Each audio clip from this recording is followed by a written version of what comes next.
मैं तुम्हारा यहीं पर शिक्षा का प्रबंध कर दूंगा। अब जैसे ही ये 6 वर्ष का होता है तो छोटे छोटे बालकों के साथ यमुना नदी के किनारे खेलने जाता है। तो जो छोटे छोटे बालक होते थे उन्हें हाथ पकड़ पकड़ करके यमुना में फेंक देता था। अब काफी बालक गायब हो गए तो मथुरा वासियों ने देखना शुरू कर दिया। तो देखा कि महाराज का बेटा खुद ही बालकों को यमुना में फेंक रहा है। सभी मथुरा वासी महाराज उग्रसेन के पास आते हैं और हाथ जोड़ करके प्रार्थना करते हैं कि आपका बालक हमारे बालकों को यमुना में फेंकता है। महाराज उग्रसेन कंस से पूछते हैं तो कहते हैं कि मैंने किसी बालक को यमुना में नहीं फेंका। झूठ बोल रहे हैं ये मथुरावासी। भला मैं अपनी प्रजा को क्यों फेंकूंगा यमुना में। यह सुन करके मथुरावासी बड़े दुखी होते हैं और चले जाते हैं। अब कुछ दिनों में आधी मथुरा खाली हो जाती है। सभी मथुरावासी मथुरा को छोड़ छोड़ कर पांचाल देश चले गए। अब इधर जरासंध को पता चलता है कि उग्रसेन का बालक बिगड़ रहा है तो बड़ा ही प्रसन्न होता है। सोचने लगता है कि उग्रसेन के सामने किसी की नहीं चलती। जब उसका बालक ही बिगड़ रहा है तब तो बहुत अच्छा है। और एक दिन अपने कुंवरिया पीर हाथी को लेकर के वन की सैर करने के लिए जरासंध निकल पड़ता है। और इधर से कंस भी अपने मित्रों के साथ वन की सैर के लिए निकल पड़ता है।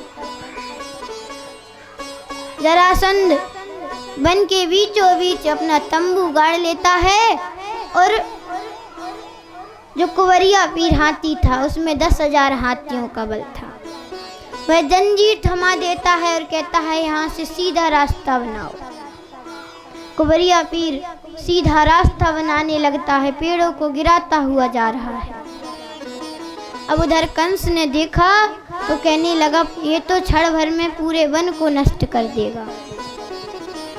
तो जंजीर पकड़ लेता है कंस और खींचते खींचते सूंड को पकड़ लेता है और घुमा करके फेंकता है तो सीधे कुंवरिया पीर जरासंध के तंबू के सामने गिरता है और चिघाड़ करके बैठ जाता है।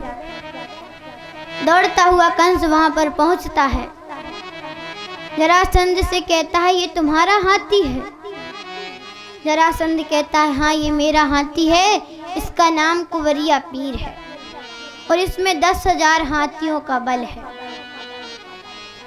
कंस कहता है इसमें कहाँ 10,000 हाथियों का बल है, इसे तो एक छोटे बालक ने उठा करके फेंक दिया। अगर तुम्हें भरोसा नहीं है तो इसे वापस खड़ा करो, मैं इससे मल्ल युद्ध करूंगा। जरासंध पूछता है कि तुम्हारा नाम क्या है, कहाँ से आए हो। कंस कहता है मेरा नाम कंस है और मैं महाराज उग्रसेन का बेटा हूँ। जरासंध कहता है जिसकी तलाश थी वही मेरे पास चल करके आ गया। जरासंध कंस को अपने रथ में बैठाता है और मगध देश ले जाता है अपने राज्य में। 1 महीने तक कंस का खूब स्वागत सत्कार करता है। फिर जब कंस आने लगता है तो कहता है कि अगर तुम अपने पिता की राजगद्दी पर बैठ जाओ तो मैं अपनी दोनों पुत्रियों की शादी तेरे साथ कर दूंगा। अब कंस कहता है मेरे पिता के होते हुए मैं राजगद्दी पर कैसे बैठ सकता हूँ। जब तक वो जिंदा है तब तक तो मुझे राजगद्दी नहीं मिलेगी। तब जरासंध कहता है राजा के पास 4 नीतियां होती हैं, साम दाम दंड भेष। तू किसी नीति के अनुसार राजा बन जा, मैं तेरी शादी बड़े ही धूमधाम से करूँगा। अब कंस के मन में वही विचार था, आता है और महाराज उग्रसेन से कहता है कि पिताजी, अब मैं अपने राज्य का विस्तार करना चाहता हूँ। तो महाराज उग्रसेन कह देते हैं कि जितना है उतने में प्रसन्न रहो। यह सुनकर के कंस क्रोधित होता है और वहां से चला जाता है। अब कंस विचरण करने लगता है, बड़े बड़े राजा महाराजाओं के पास जाता है और उनसे कहता है मैं तुम्हारे योद्धाओं से युद्ध करूंगा, अगर मैं हार गया तो जीवन भर तुम्हारी सेवा करूंगा और जीत गया तो मैं तुम्हारे योद्धाओं को अपने साथ ले जाऊंगा। अब ऐसे करते करते कंस ने कई दैत्यों को इकट्ठा कर लिया। पूतना, आकासुर, बकासुर, मल्ल, मुष्टिक, ऐसे ही सभी दैत्यों को इकट्ठा कर लिया। अब दैत्यों को लाता है और महाराज उग्रसेन से कहता है कि ये हमारे दरबारी बनेंगे। तब महाराज उग्रसेन कुछ नहीं कहते, फिर कहता है मुझे अब राजा बना दो, मैं दरबारी भी ले आया अपने। महाराज उग्रसेन कहते हैं तुम राजा बनने योग्य ही नहीं हो और तुम न राजा बन सकते हो। कंस वहां से चला जाता है और सीधे जरासंध के पास पहुंचता है। जरासंध से कहता है अब तुम दोनों कन्याओं की शादी मेरे साथ कर दो, मैं जल्द ही राजा बनने वाला हूँ। जरासंध अपनी दोनों पुत्रियों की शादी कंस के साथ कर देता है। कंस अपनी पत्नियों को ले आता है और महल में छोड़ता है और महाराज उग्रसेन के पास जाता है, कहता है पिताजी मुझे राजा बना दो। महाराज उग्रसेन कहते हैं मैंने तुम्हें बता दिया कि तुम राजा बनने योग्य नहीं हो। जब कंस ऐसा सुनता है तो भागने लगता है, दौड़ने लगता है, सीधे महाराज उग्रसेन के सिंहासन पर पहुंच जाता है और उनके सिर से मुकुट उठाता है, अपने सिर पर धारण कर लेता है और अपने मंत्रियों से कहता है अब बताओ जिसके पास मुकुट है वह राजा, जिसके पास मुकुट नहीं है वह राजा। अब मंत्री तो उसी के हैं, कह देते हैं जिसके पास मुकुट है वह राजा। कंस कहता है तो जाओ उग्रसेन को ले जाओ कारागार में डाल दो और सबसे गंदे कारागार में डालना। सैनिक पकड़ करके ले जाते हैं, महाराज उग्रसेन को कारागार में डाल देते हैं और कंस अपने सभी दरबारियों से कहता है कि जाओ अब दुनिया में विचरण करो, जहाँ यज्ञ हो रहे हो यज्ञ बंद कर दो। अब पापाचार फैलने लगा। तब पृथ्वी मैया गाय का भेष धारण करती हैं और भगवान विष्णु के पास पहुंच जाती हैं और उनसे विनय करती हैं कि अब आप अवतार ले लें। भगवान कहने लगे ठीक है, आप कुछ समय के लिए धैर्य धारण करो। पृथ्वी मैया वापस आ जाती है। इधर महाराज उग्रसेन के छोटे भाई हैं देवक जी। देवक जी कंस के पास आते हैं और कहते हैं कंस तुम्हारी बहन देवकी अब विवाह योग्य हो चुकी है, तुम उसके लिए वर ढूंढना प्रारंभ करो। कंस कहता है कि चाचा जी आप वर ढूंढिए और मैं अपनी बहन की शादी इस तरीके से करूंगा कि किसी राजा ने अपनी बहन की शादी ना की होगी, बड़े ही धूमधाम से करूंगा, ना की होगी ना कर पाएगा। अब उस समय नारद भगवान वहां आ जाते हैं। नारद जी कहते हैं यहाँ पर क्या बातें चल रही हैं। कंस कहता है मेरी बहन देव की विवाह योग्य हो चुकी है, उसके लिए वर ढूंढ रहे हैं। नारद जी कहते हैं तुम्हारी बहन देवकी का विवाह तो वसुदेव जी के साथ लिखा है। वसुदेव जी के पास संदेशा पहुंचाते हैं। वसुदेव जी प्रस्ताव स्वीकार कर लेते हैं और कहते हैं हम शुभ घड़ी शुभ नक्षत्र में बारात लेकर के आ जाएंगे। इधर कंस को सारी सूचना मिलती है तो कंस मथुरा वासियों से कहता है अपने अपने घरों को सजाना प्रारंभ कर दो। अब शुभ दिन आता है तो वसुदेव जी बारात लेकर के चलते हैं और बारात मथुरा में प्रवेश कर जाती है। पता चलता है वसुदेव जी को। अब बड़े प्रसन्न होते हैं, आ जाते हैं। अब कंस बड़ा ही सुंदर जनवासा देता है बारात को और 2 महीने तक बारात रहती है जनवासे में। तब ब्रह्मा जी ब्राह्मण का वेश धारण करके आते हैं और वसुदेव जी से कहते हैं शुभ समय 2 दिन का ही है, अब विवाह कर लो। तब वसुदेव जी महलों में जाते हैं, बारात लेकर के बड़े ही धूमधाम से देवी के वसुदेव का विवाह होता है। अब देवकी मैया अपनी ससुराल जाने लगती है तो मैया के पास जाकर के फूट फूट कर रोने लगती हैं। थोड़ी देर में कंस आता है। कंस कहता है कि बहन मैं तुम्हें अपने रथ से छोड़ करके जाऊंगा, मैं तुम्हारा सारथी स्वयं बनूंगा। और हाथ पकड़ करके देवकी वसुदेव को अपने रथ में बैठा लेता है। रास्ते में पहुंचते हैं तब आकाशवाणी होती है। कहते हैं अरे दुष्ट कंस, तू बहुत बड़ा अपराध करने वाला है। जिस बहन को तू इतने धूमधाम से ससुराल भेज रहा है ना, उसी की 8वीं संतान तेरा काल बनेगी।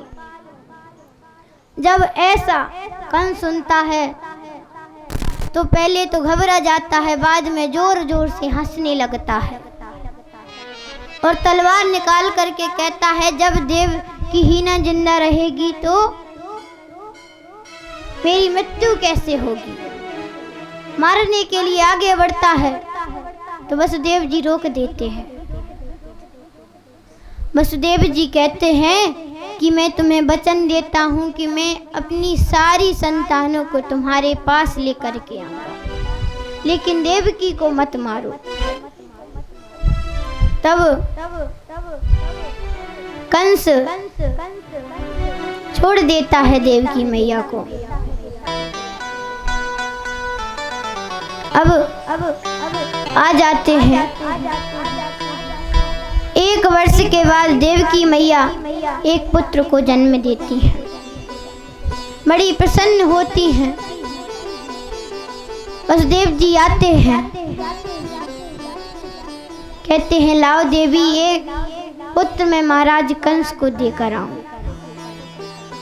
देवकी मैया कहती हैं कि मेरे भाई को तो 8वीं संतान से खतरा है, लेकिन ये तो पहली संतान है, इससे उसे कोई खतरा नहीं है।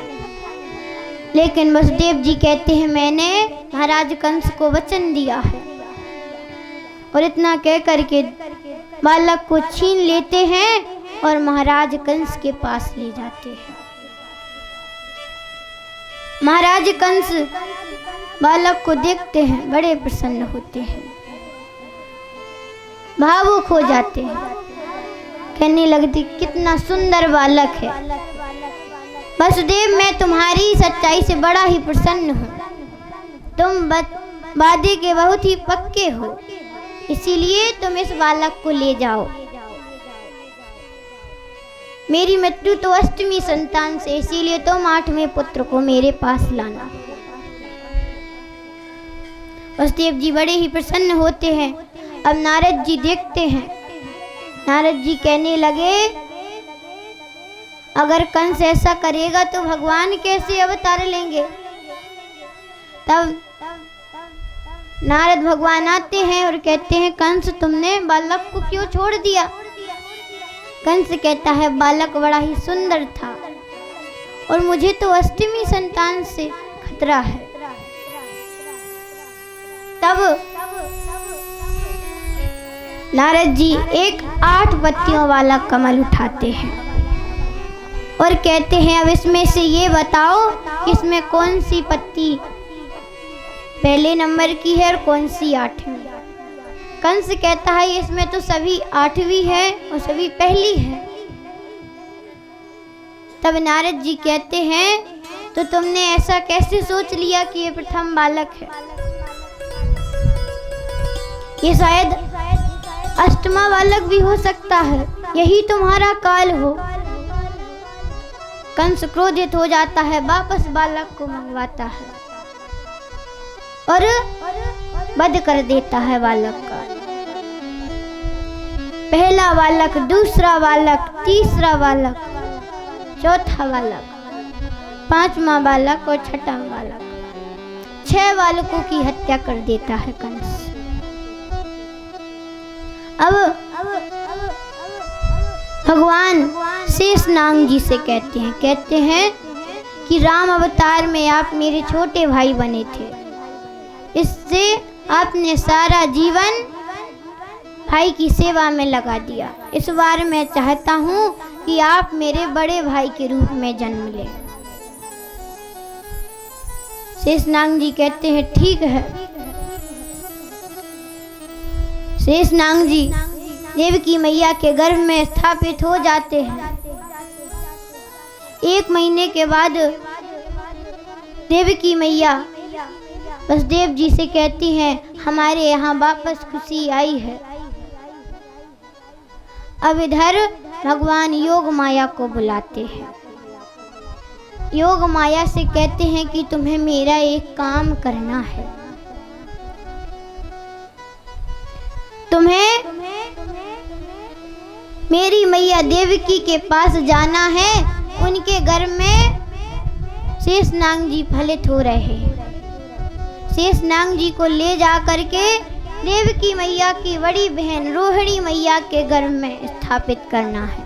अभी वो नंद भवन में है और तुम्हें स्वयं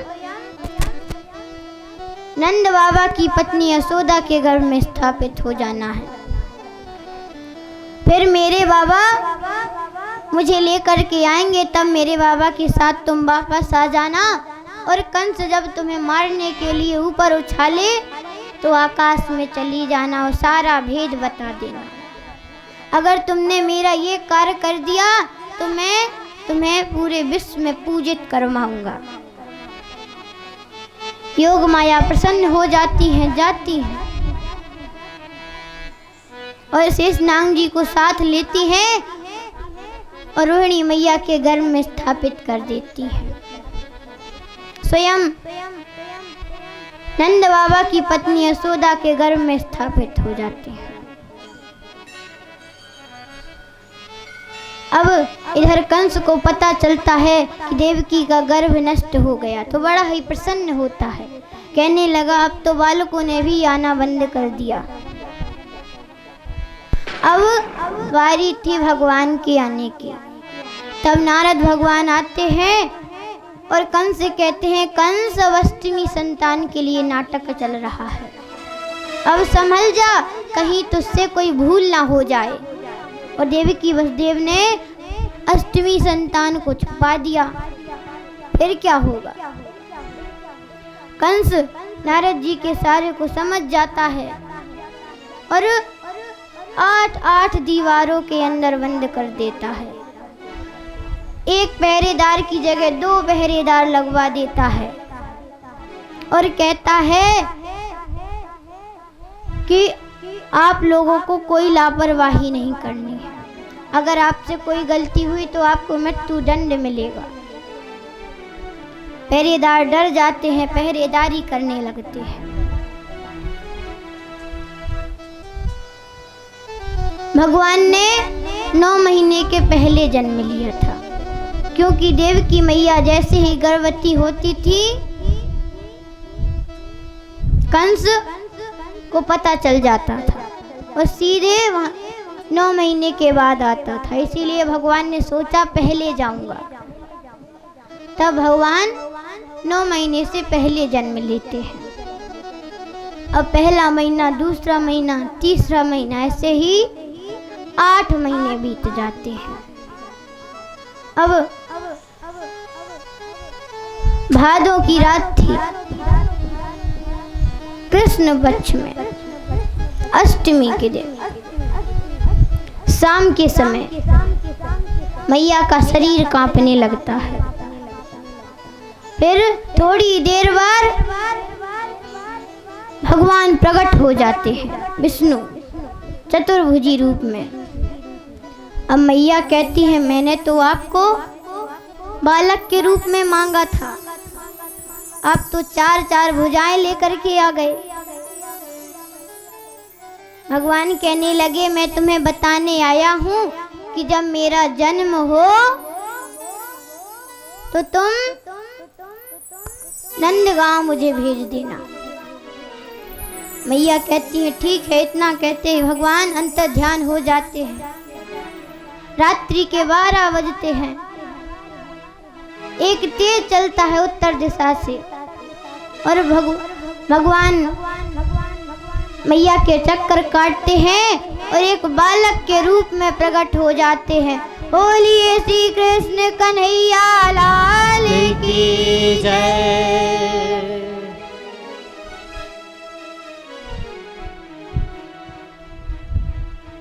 जेल में प्रगटे कृष्ण कन्हैया, सबको बहुत बधाई है।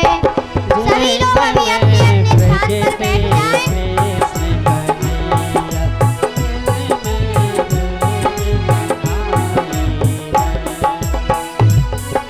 देखिए अभी सभी लोग अपने अपने स्थान पर बैठ जाएं। हम उत्सव मनाएंगे, लेकिन जब भगवान यशोदा मैया के घर पहुंच जाएंगे